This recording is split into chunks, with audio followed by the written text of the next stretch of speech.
So Wheatbelt NRM sort of broadly supports agroforestry being integrated into sustainable farming systems across the wheat belt.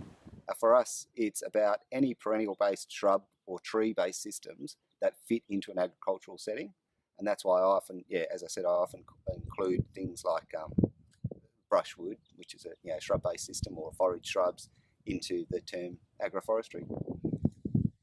So the on-farm benefits are numerous. So the first thing that we need to start talking with farmers is often economically. They need to have a thriving business, and so that's where we start saying, well, what systems are profitable, and how do they, at what scale, what area is it most profitable, how do they make sure they choose the right species to be profitable, and that sort of thing.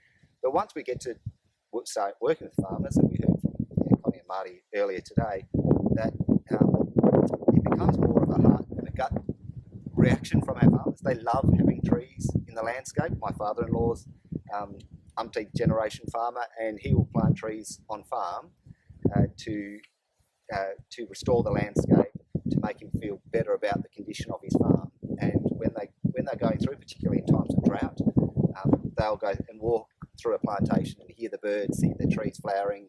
When they have out-of-season rainfall and they see the trees suddenly growing whilst the summer weeds are requiring their attention out of the paddocks, the trees make them feel good about the landscape. So there's a lot of health and just general societal feedback as well. I think that's really important. The wheat belt perspective, we've lost a lot of people from our communities, and so I see agroforestry as being a way of developing a new industry that's additional to our traditional farming and cropping and grazing programs.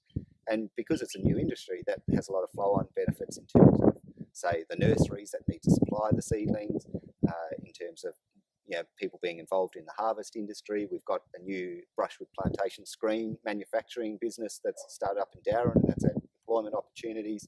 So I see that the further industry developing is actually helping make our communities more viable in the wheat belt, and helps and complements the existing farming arrangements.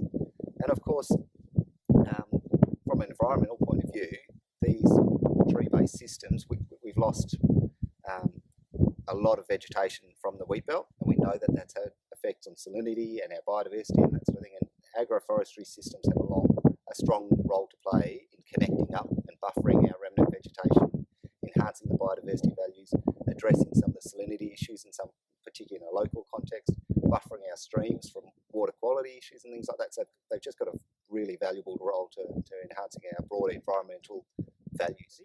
And there are people that are really passionate about trees, and often we've found, particularly people in the eastern wheat belt, where they've had a few really bad droughts, that they are very interested in some of these systems that can make use of out-of-season rainfall. So for me is that these agroforestry systems, let's be diverse in our thinking. Let's look at new opportunities that come particularly from our native plant species. I think they haven't been explored, in our dryland species.